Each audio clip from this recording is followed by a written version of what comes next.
Nobody in the doubles draw wanted to see this pairing walk out onto center court again. And yet, here it was, happening anyway.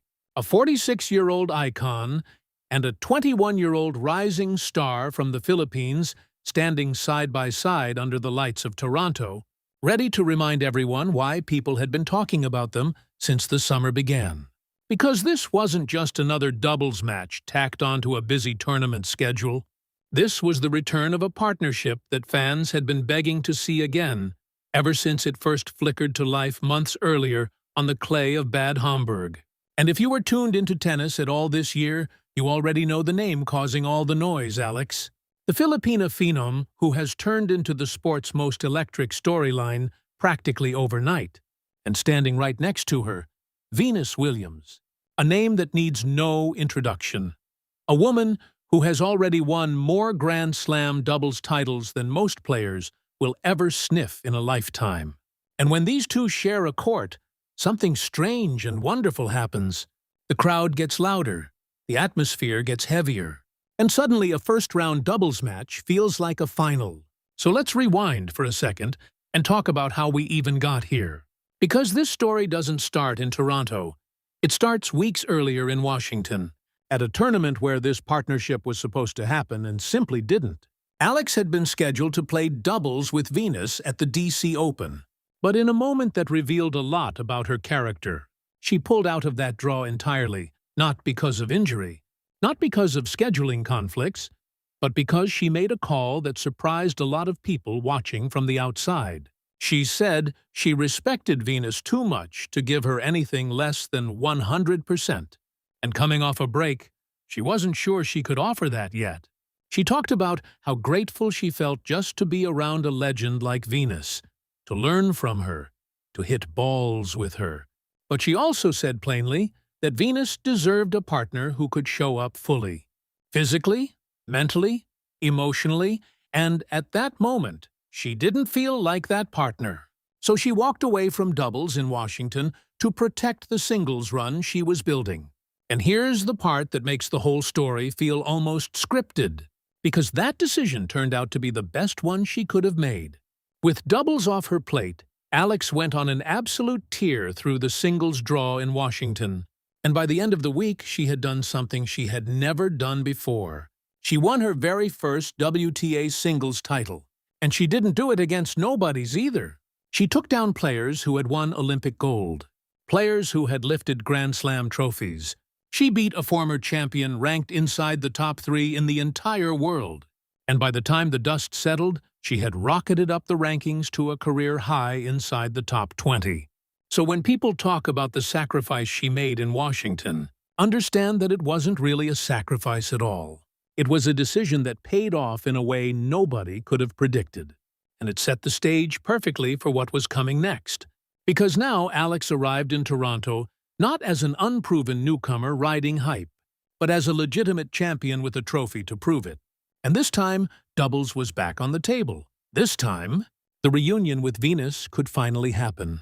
And the excitement building around it was impossible to ignore. In interviews before the tournament started, Alex couldn't hide how much she was looking forward to sharing the court again. She talked about how every single chance to play alongside Venus felt like something to treasure. She said Venus carries a mindset she wants to absorb, a way of thinking about the game that you simply can't learn anywhere else. And she mentioned something else too, something that hinted at what was coming. She talked about the energy the Filipino community brings whenever she plays, paired with the loyal following Venus has built over a legendary career.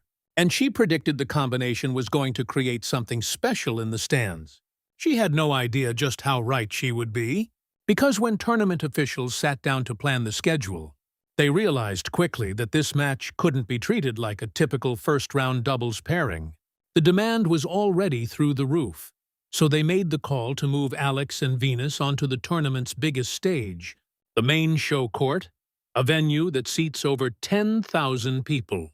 And normally a doubles match wouldn't come anywhere close to filling a court that size, but this wasn't a normal doubles match. Tickets started disappearing almost as soon as word got out. And by the night before the match, the building was sold out completely. Just like that. A doubles match. Not even the featured singles final. Sold out an entire stadium on reputation and buzz alone. And the tournament director openly admitted the response caught even him off guard. He talked about how the phones started ringing non-stop the moment the pairing was confirmed. He called the whole thing a truly special moment for the sport. And he made it clear that everyone within the tournament understood exactly what they had on their hands. A genuine can't-miss event hiding inside what was supposed to be a routine early round match. But of course, none of that mattered once the actual tennis started, because standing on the other side of the net were two players who had absolutely zero interest in being extras in someone else's highlight reel. This wasn't a pairing thrown together for a single tournament. This was a team that had built real chemistry over time. A Russian player known for her heavy, aggressive game from the baseline, paired with a clever Japanese lefty who lived at the net and read the game like few others could. Together, they had already claimed multiple doubles titles as a team, including wins on hard courts just like the one they were about to compete on in Toronto. And that experience mattered, because doubles tennis rewards partnerships that have logged real hours together. It rewards players who can anticipate a partner's next move before it even happens. And while the storyline heading into this match was all about star power and crowd energy, the two women on the other side of the net had something just as dangerous: cohesion built through repetition. And if you rewind to Alex and Venus's first tournament together back in Bad Homburg, you can actually see where that gap showed up. Because their debut as a pairing was electric, they steamrolled their first opponents in straight sets, jumping out to a dominant early lead that had commentators buzzing. And Venus herself came away from that match saying Alex might be the best partner she has ever played with, which, coming from a woman who has won Grand Slam doubles titles alongside her own sister, is about as high a compliment as you can receive. But that magical run in Germany didn't end in a title. It ended in the quarterfinals, when they ran into a pairing that had played 9 tournaments together as a team. And the difference showed the experienced duo found the gaps, exploited the unfamiliarity, and sent the dream team packing earlier than anyone hoped. So heading into Toronto, there was a real question hanging in the air: could Alex and Venus's chemistry and sheer star power actually overcome opponents who had genuine tournament-winning experience together? Or would the same gap that showed up in Germany show up again on an even bigger stage? And there was another wrinkle to consider too, something that made Alex's challenge even steeper. Because this doubles match wasn't happening in isolation. Just hours before she walked out to partner with Venus, Alex had already played a brutal 3-set singles battle earlier that same day, grinding out a win over a tough opponent in a match that swung back and forth before she finally closed it out. That's the kind of afternoon that leaves most players wanting nothing more than an ice bath and a nap. Not a high-pressure doubles match against a seasoned, title-winning team in front of a sold-out crowd. But if there's one thing Alex has shown all year, it's that fatigue doesn't seem to slow her down the way it slows other players. She had said herself after her breakthrough title run in Washington that she came out of that tournament in better shape than she went in, that every single match taught her something new about herself and what she could handle. And now Toronto was about to test that resilience in real time, back-to-back matches, singles then doubles, with a legend waiting for her on the other side of the net split and a sold-out crowd hanging on every point. So when the sun went down and the lights came up over the stadium, the atmosphere inside was unlike anything a doubles match usually produces. Filipino flags were everywhere you looked, draped over railings, waved from the upper deck, filling every corner of the arena, and the chants started almost immediately, the crowd calling out Alex's name in unison, a sound that has become something of a signature at every tournament she plays now. And when she and Venus finally walked out together, the noise inside that building told you everything you needed to know about how much this moment meant to the people who showed up. From the very first point, it was obvious the chemistry between them hadn't faded one bit since Germany. If anything, it looked stronger, sharper, more instinctive. Alex brought the same energy that had carried her through her singles title run just hours earlier, moving around the court like someone who genuinely believed she belonged exactly where she was standing.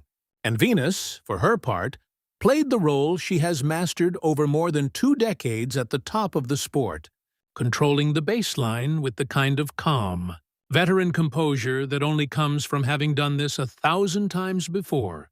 Meanwhile, on the other side of the net, the Russian-Japanese duo tried to do what experienced pairings always try to do against less established teams: probe for weaknesses, target the newer partnership, force uncomfortable decisions.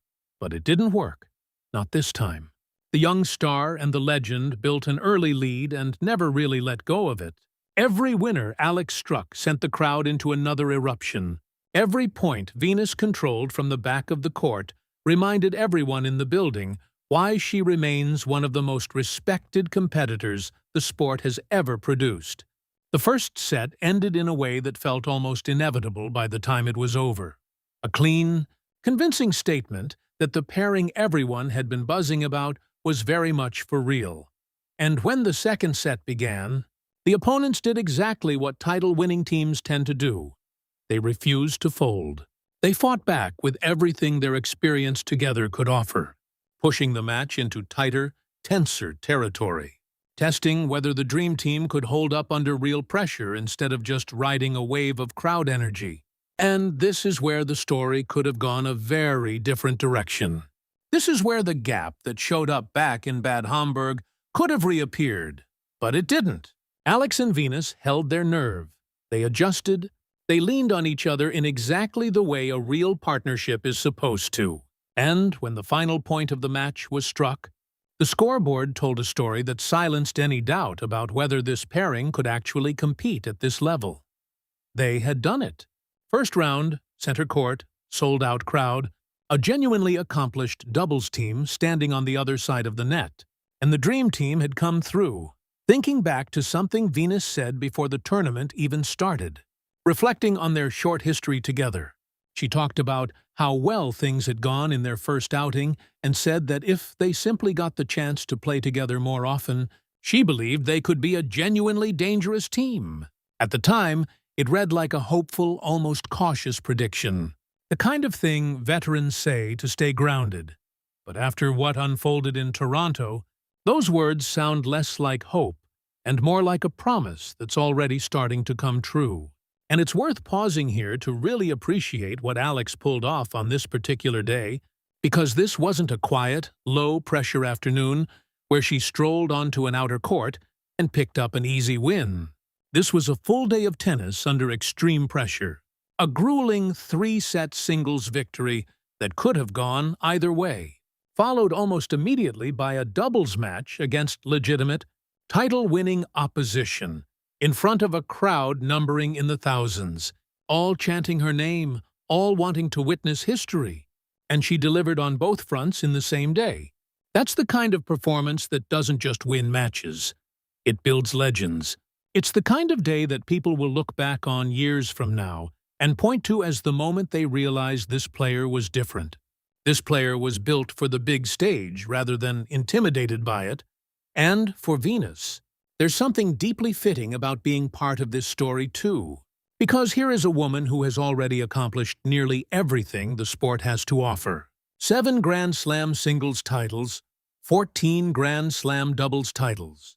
Most of them won alongside her sister, a career that already secured her spot among the greatest to ever play the game. And yet here she is, well into the later stages of her career, finding new purpose and new energy by mentoring the next great thing in tennis. There's a symmetry to that pairing that goes beyond just the tennis itself. One generation passing the torch to another in real time, right in front of a live audience that understands exactly what they're watching. And the tournament director captured that feeling perfectly when he spoke about what Alex has meant to this event, calling her presence an absolute gift to the sport, praising how she's shown up not just to play singles, but to throw herself into doubles too, sharing the court with someone as legendary as Venus. And honestly, it's hard to disagree with that assessment after what played out on center court that night.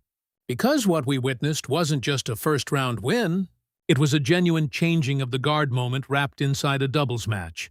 So where does this partnership go from here? That's the real question hanging over the rest of the tournament and, honestly, the rest of the season. Because if Alex and Venus can back up performances like this one on a consistent basis, the entire doubles landscape has to take notice. Teams that have spent years building chemistry through sheer repetition suddenly have to reckon with a pairing that combines generational experience with electric, rising talent, and crowds that show up in numbers usually reserved for finals. That's an incredibly difficult combination to prepare for.